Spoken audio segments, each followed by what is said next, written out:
오늘 서울에서 한중일 외교장관이 3년 만에 처음으로 한자리에서 만납니다. 세 나라 외교장관 간의 양자회담도 잇따라 열릴 예정인데요. 과거사 인식, 또 역토 분쟁, 사드 배치 문제 등을 놓고 치열한 신경전이 펼쳐질 것으로 예상되고 있습니다. 취재기자 연결합니다. 한명건 기자. 네, 외교부에 나와 있습니다. 네, 오전에는 3국 외교장관 간 양자회담이 순차적으로 잡혀 있는데 조금 전이죠. 먼저 한중 외교장관 회담이 시작됐겠네요. 네, 그렇습니다.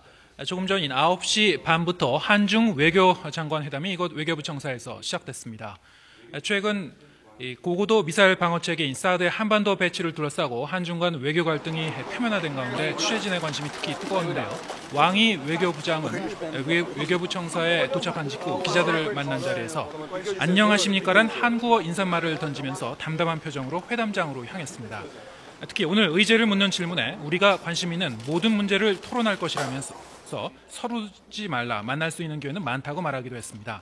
윤병세 외교부 장관과의 회담에서 최근 양국 간 첨예한 현안이 된 사드의 한반도 배치 문제와 아시아인프라투자은행 AIIB 가입 문제를 거론할 것임을 시사한 것으로 보입니다.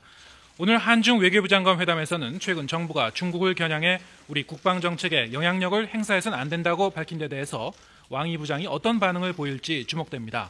앞서 류젠차오 중국 외교부 부장 조리가 한중 차관복급 협의에서 사드 배치에 대해 중국의 우려와 관심을 중요시해달라고 압박한 만큼 왕 부장도 비슷한 기조에서 이 문제를 다시 언급할 가능성이 높습니다. 중국이 주도하고 있는 아시아인프라투자은행 가입 문제에 대해서는 우리나라의 가입 여부와 함께 미국 측이 우려하고 있는 투자은행 운영의 지배 구조와 투명성 보장 문제에 대해서 논의할 것으로 보입니다.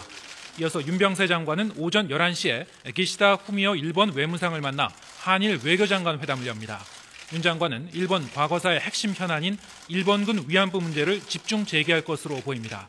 일본 측에서는 한국의 일본산 수산물 수입 금지 조치와 일본 산케이 신문 기자 기소 문제 등을 거론할 가능성이 있습니다. 중국과 일본 외교장관 회담에선 랴오이다오 분쟁과 과거사 문제 등을 놓고 논란이 벌어질 것으로 예상됩니다. 네, 두 나라씩 만나도 참 현안이 많은 것 같은데 세 나라 한중일 3국 외교장관 회담도 어렵게 만들어진 자리입니다. 어떤 내용들이 오갈까요?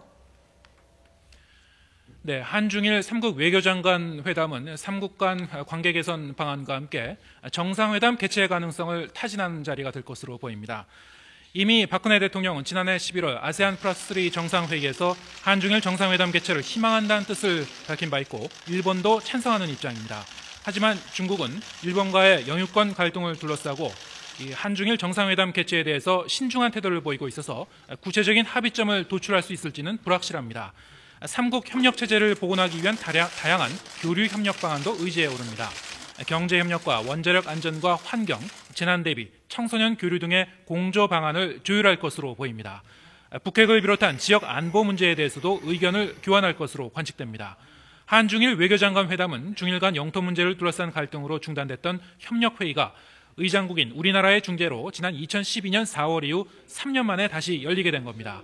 어렵게 마련된 자리인 만큼 3국 협력체제를 다시 복원하고 관계 발전에 대한 가능성을 확인하는 계기가 될지 주목되고 있습니다. 지금까지 외교부에서 YTN 한명건입니다.